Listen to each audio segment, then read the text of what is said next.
নমস্কাৰ ষ্টুডিঅ'ত মই প্ৰিয়ংকা প্ৰথমতে আছে ব্ৰেকিং নিউজ কাছাৰত পথ দুৰ্ঘটনাত নিহত হৈছে 5 জন কলেজীয়া ছাত্ৰ শিলচৰ গুৱাহাটী সংযোগী 6 নং ৰাষ্ট্ৰীয় ঘাইপথৰ কালাইনৰ লক্ষীপুৰত সংঘটিত হৈছে এই দুৰ্ঘটনাটো কলেজৰ পৰা এল্টৰে গৈ থকাৰ সময়তে দ্ৰুতবেগী এখন ট্ৰাকে মহতিয়াই নিয়ে আটাইকেইজন ছাত্ৰকে নিহত আটাইকেইজন হৈছে কৰিমগঞ্জ জিলাৰ বদৰপুৰৰ নবীন চন্দ্ৰ কলেজৰ ছাত্ৰ এই দৃশ্য আপোনালোকে পৰিলক্ষিত হৈছে টেলিভিছন স্ক্ৰীনত আপোনালোকে দেখিছে দুৰ্ঘটনাৰ পাছত স্থানীয় ৰাইজে আবদ্ধ কৰি ৰাখে ৰাষ্ট্ৰীয় ঘাইপথটো এখন ট্ৰাকে মহতিয়াই লৈ যায় আটাইকেইজন ছাত্ৰক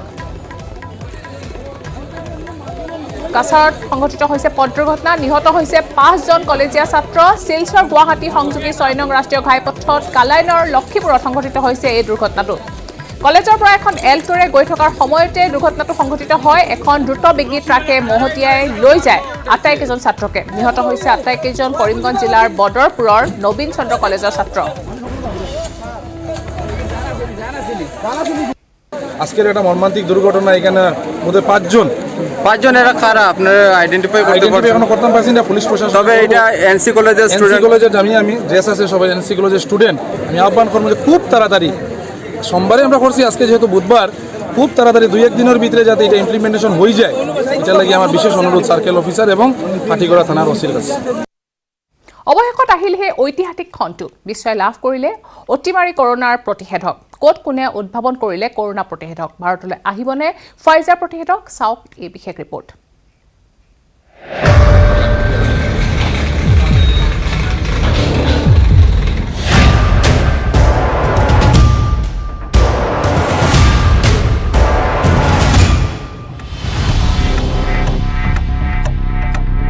প্ৰায় এবছৰৰ মূৰত সুখবৰ ইতিহাস ৰচিলে ইংলেণ্ডে বিশ্বৰ প্ৰথমটো কৰোনা প্ৰতিষেধক 95% ফলপ্ৰসূ বুলি দাবী ফাইজাৰৰ গৱেষকৰ ফাইজাৰ উদ্ভাৱন ব্ৰিটিছ গৱেষকৰ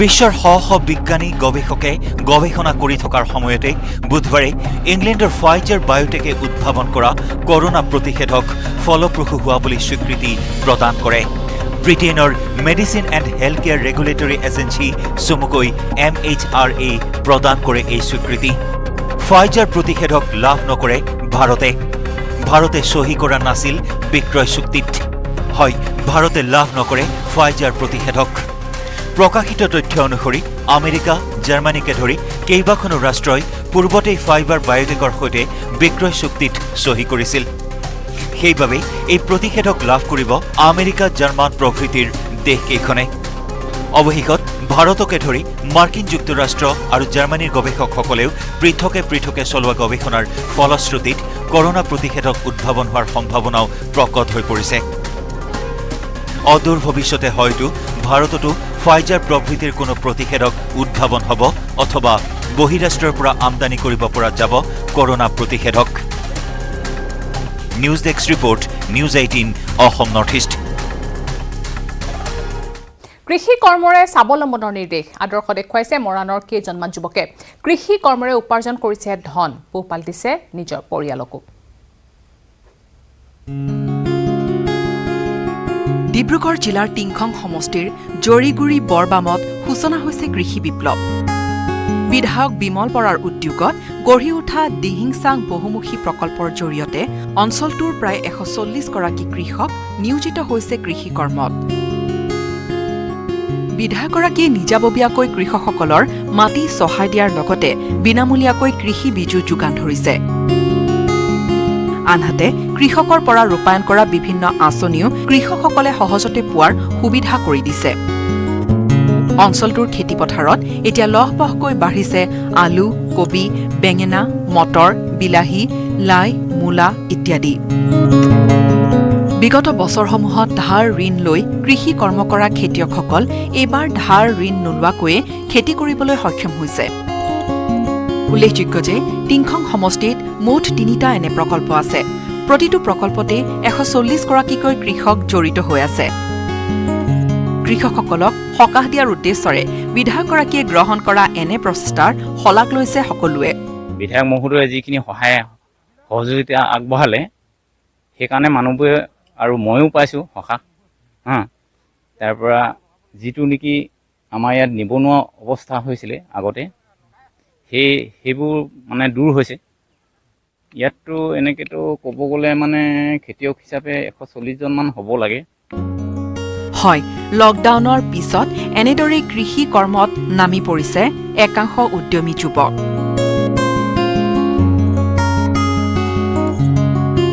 মৰাণৰ পৰা Rishesvar Barua News 18 Assam north east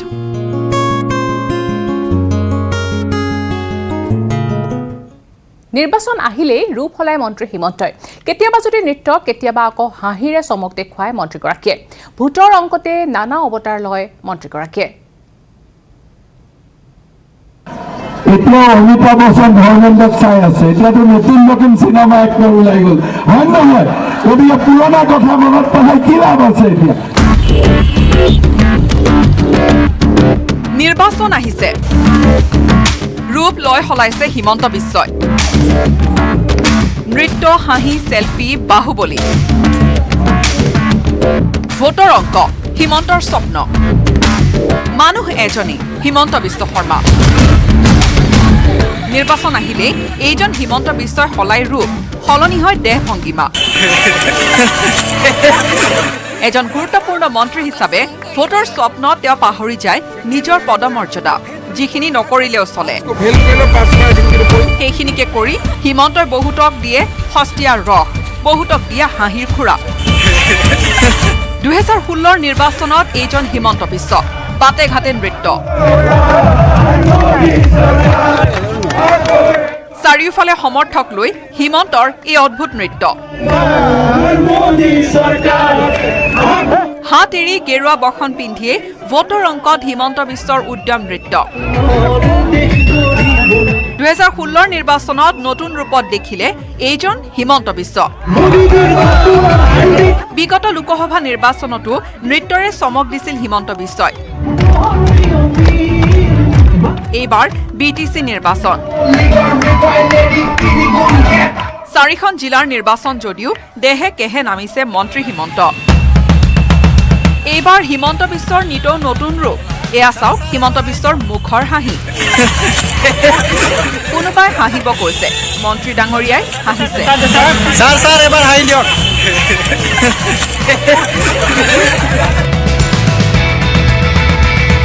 BTC দখলৰ লক্ষ্য বিজেপিৰ মিত্ৰ হাগ্ৰামা প্ৰমিলা চন্দনক একাষৰীয়া কৰি নিৰ্বাচনী ৰণক্ষেত্ৰত হিমন্ত এয়া চাওক উদালগুৰিৰ দৃশ্য গাড়ীৰ বনেটৰ ওপৰত বহি নতুন ৰূপ হিমন্ত বিশ্বৰ যেন বাহুবলী গাড়ীত বহি চিনেমাৰ হিৰোৰ দৰে হিমন্তই দলিয়ালে ৱেষ্ট কোট তাৰ পিছত কুচালে শাৰ্টৰ হাত আৰু তাৰ পিছত দলিয়ালে কৰোনাৰ ৰক্ষা কবচ মাস্ক এইজনেই হিমন্ত বিশ্ব নতুন নিৰ্বাচন নতুন ৰূপ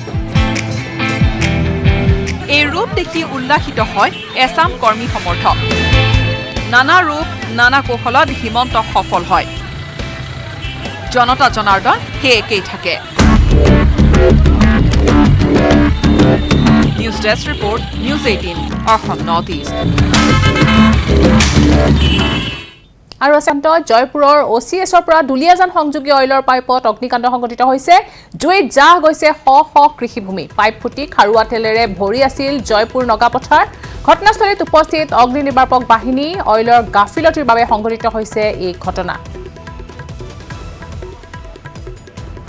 নাহৰকটীয়া জয়পুৰত ভয়ংকৰ অগ্নিকাণ্ড সংঘটিত হৈছে জয়পুৰ OCSৰ পৰা দুলিয়াজান সংযোগী অইলৰ পাইপত অগ্নিকাণ্ড জুইত জাহ গৈছে শ শ কৃষিভূমি পাইপ ফুটি খাৰুৱা তেলেৰে ভৰি আছিল জয়পুৰৰ নগাপথাৰ আৰু ঘটনাস্থলীত উপস্থিত হৈছে অগ্নি নিৰ্বাপক বাহিনী অইলৰ গাফিলতিৰ বাবে এই ঘটনা সংঘটিত হৈছে বুলি জানিব পৰা গৈছে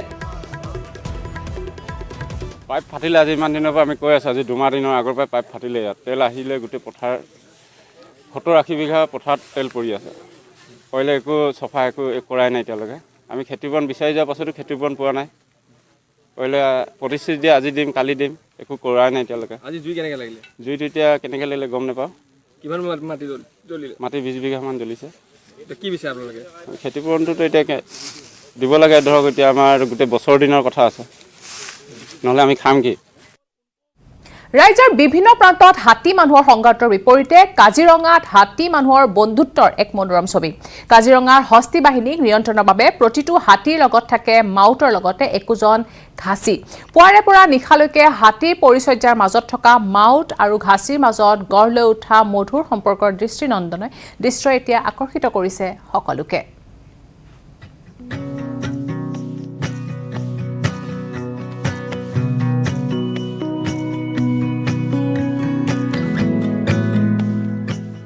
ৰাজ্যৰ বিভিন্ন প্ৰান্তত হাতী মানুহৰ সংঘাতৰ বিপৰীতে কাজিৰঙাত হাতী মানুহৰ বন্ধুত্বৰ এক মনোৰম ছবি।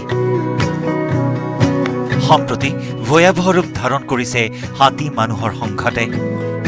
বিভীষিকাৰ ৰূপ লোৱা হাতী মানুহৰ সংঘাতৰ এই ভয়াৱহ অৱস্থাৰ বিপৰীতে কাজিৰঙাত হাতী মানুহৰ আত্মীয়তাৰ এখন মনোৰম ছবি।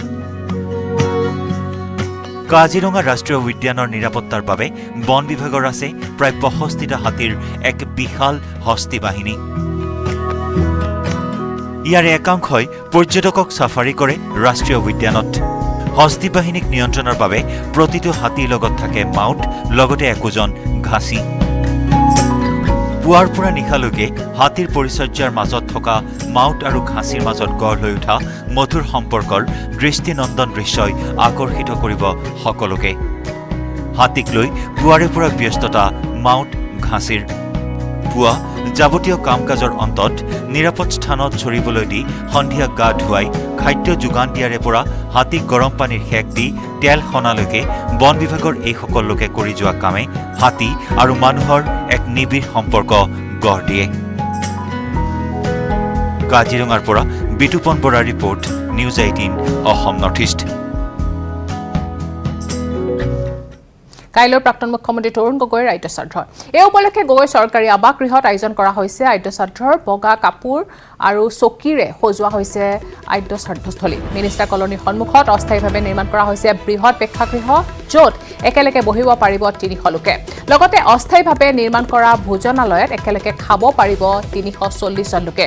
পুৱাৰ ভাগত শ্ৰাদ্ধ অনুষ্ঠানত অনুষ্ঠিত হোৱাৰ লগতে 11 বজাৰ পৰা হ'ব আহাৰ গ্ৰহণ।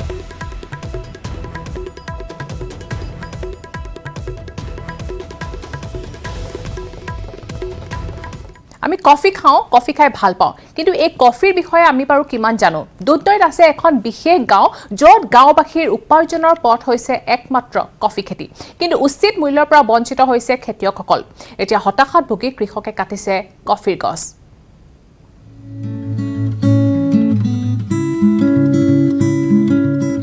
গোৱালপাৰা জিলাৰ দুধনৈৰ নিকটৱৰ্তী অসম মেঘালয় সীমান্তৰ এখন গাৰো জনগোষ্ঠীয় প্ৰধান গাঁও, নাম দামাছ। দুধনৈৰ পৰা মাত্ৰ 11 কিলোমিটাৰ নিলগৰ এইখন গাঁৱৰ 40টাকৈ পৰিয়ালে কৰি আহিছে আপোনাৰ মোৰ প্ৰিয় কফিৰ খেতি। গাঁওখনৰ প্ৰায় প্ৰতিঘৰ মানুহৰ বাৰীয়ে বাৰীয়ে কেৱল কফিৰ গছ। সম্প্ৰতি গছত থকা কফিৰ ফলসমূহ পকিবলৈ আৰম্ভ কৰিছে। গাঁওখনত আছে 6000ৰো অধিক কফিৰ গছ।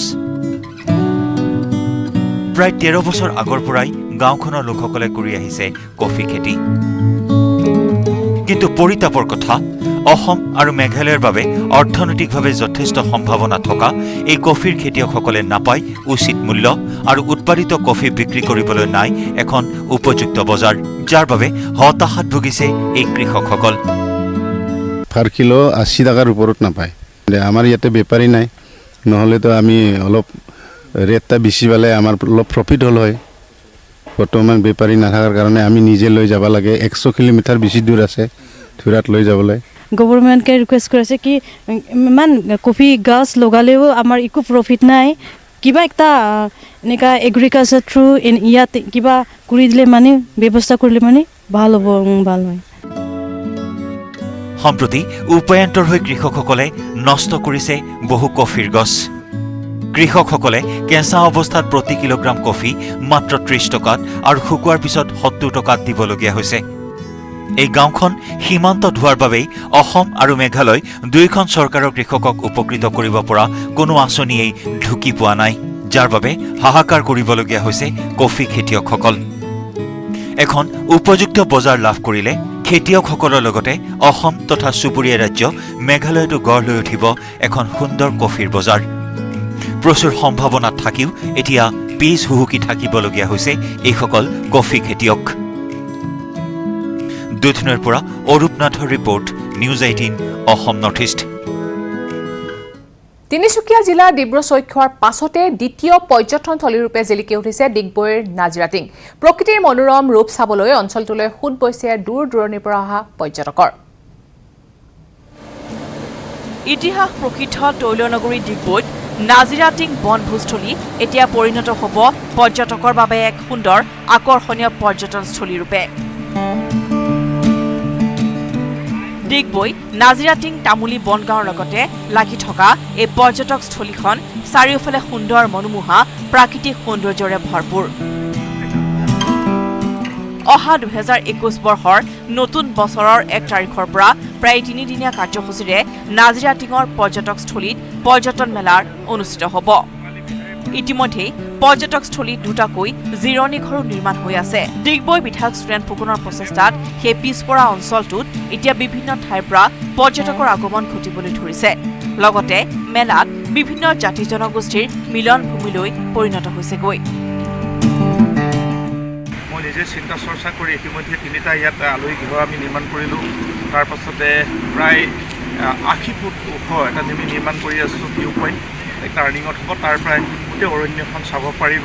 তাৰ উপৰিও অসম দৰ্শনৰ 10 লাখ টকাৰে আমি ইয়াত যিটো অনাময় গৃহ এটা নিৰ্মাণ কৰিছোঁ। তাৰ উপৰিও আমি নদীত যাতে বোটিং কৰিব পাৰোঁ তাৰ কাৰণে আমি ড্ৰজাৰ লগাই কিনে গোটেইখন খনাৰ পৰিকল্পনা কৰিছোঁ। ইতিমধ্যে চাফ চিকুণ কৰি আছোঁ। উল্লেখযোগ্য যে নাজিৰাটিং পৰ্যটকৰ স্থলীৰ মেলাৰ প্ৰথম দিনত শুভাৰম্ভ অনুষ্ঠানত অসমৰ মুখ্যমন্ত্ৰীগৰাকী উপস্থিত থকাৰ কথা জানিবলৈ দিয়া বিধায়ক সুৰেন ফুকনে। ডিগবৈৰ পৰা Rina Kakati Gogoi, News 18 Assam north east. বৰ অসমৰ ভেটি গঢ়োতা আহোম সাম্ৰাজ্যৰ প্ৰতিষ্ঠাপক স্বৰ্গদেউ চাওলুং চুকাফাক আজি শ্ৰদ্ধাৰে সোঁৱৰিছে ৰাজ্যবাসীয়ে। সমগ্ৰ ৰাজ্যৰ লগতে ডিমৌ সমীপৰ ধেমেচি উচ্চ মাধ্যমিক বিদ্যালয়ৰ প্ৰাংগণতো কেন্দ্ৰীয়ভাৱে উদযাপন কৰা হয় অসম দিৱস।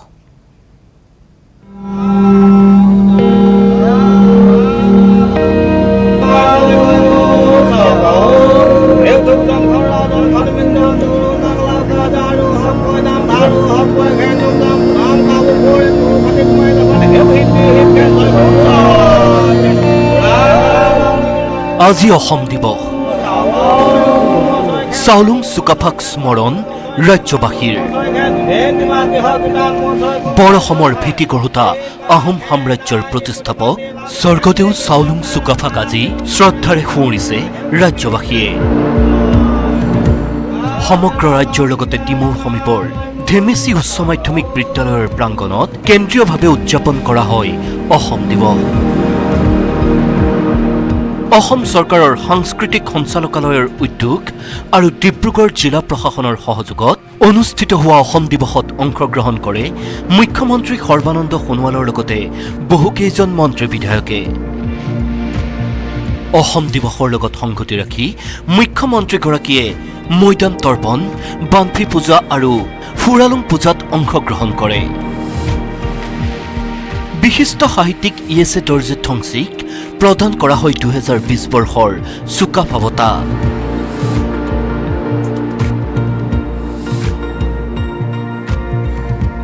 স্বৰ্গদেউ চাওলুং চুকাফাই ত্ৰয়োদশ শতিকাতে বৰ অসম নিৰ্মাণ কৰাৰ যাত্ৰা আৰম্ভ কৰিছিল আৰু তেখেতে যি সাৰ্বজনীন মানৱীয় নীতিৰে অসমৰ বুকুত বসবাস কৰা সকলো সৰু বৰ জাতি জনগোষ্ঠীক আন্তৰিকতাৰে আঁকোৱালি লৈছিল। সমন্বয়ৰ যোগেদি শক্তিশালী সমাজ নিৰ্মাণ কৰাৰ যি দৃষ্টান্তমূলক উদাহৰণ দাঙি ধৰিছিল, তাৰ বাবে আহোম সাম্ৰাজ্য 600 বছৰ কাল ৰাজত্ব কৰিবলৈ সক্ষম হৈছিল আৰু সেই সময়ত 42 গৰাকী স্বৰ্গদেৱে যিমানখিনি উল্লেখযোগ্য অনুষ্ঠান প্ৰতিষ্ঠান গঢ় দিলে, বিভিন্ন ধৰণে কৃষ্টি সংস্কৃতি ভাষা সাহিত্য সকলো ক্ষেত্ৰতে যি উল্লেখযোগ্য অৱদান আগবঢ়ালে আৰু সেই গৌৰৱজল ইতিহাস আমি বুকুত বান্ধি বৰ্তমান একবিংশ শতিকাত বৃহত্তৰ অসমীয়া সমাজখনে মৰ্যাদা সহকাৰে বিশ্বৰ বুকুত নিজৰ পৰিচয় দাঙি ধৰিবলৈ সক্ষম হৈছে। ইফালে মৰাণৰ চেপনত আটাচুৰ উদ্যোগত উদযাপন কৰা হয় অসম দিৱসৰ। এই অনুষ্ঠানতে মহাবীৰ লাচিত বৰফুকনৰ প্ৰতিমূৰ্তি উন্মোচন কৰিলে মুখ্যমন্ত্ৰী সৰ্বানন্দ সোণোৱালে। মৰাণৰ পৰা ঋষেশ্বৰ বৰুৱা আৰু ডিমুৰ পৰা কৃষ্ণজ্যোতি ৰাইডঙীয়াৰ report, news 18 Assam north east.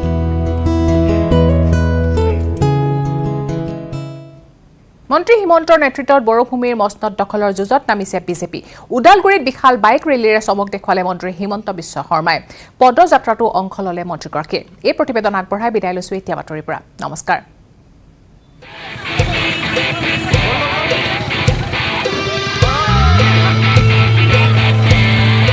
BTC দখলৰ মহাৰণ।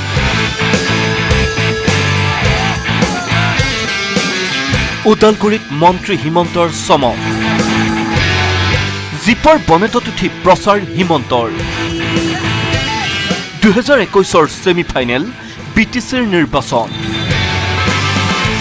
সেয়ে বড়োভূমিৰ মসনদ দখলৰ যুঁজত জোৰদাৰ গতিৰে নামিছে বিজেপি। বাইক চাইকেলৰ পাছত এইবাৰ জিপত উঠি বিশাল ৰেলীত অংশ ললে ষ্টাৰ কেম্পেইনাৰ মন্ত্ৰী ডক্টৰ হিমন্ত বিশ্ব শৰ্মাই। খোলা জিপৰ বনেটত বহি অভিনৱ প্ৰচাৰ মন্ত্ৰী হিমন্ত বিশ্ব শৰ্মাৰ। পাছে পাছে বিশাল বাইক ৰেলী। ওদালগুৰিত মন্ত্ৰী হিমন্ত বিশ্ব শৰ্মাৰ ৰেলীত অংশ ললে হাজাৰ হাজাৰ বিজেপি সমৰ্থকে।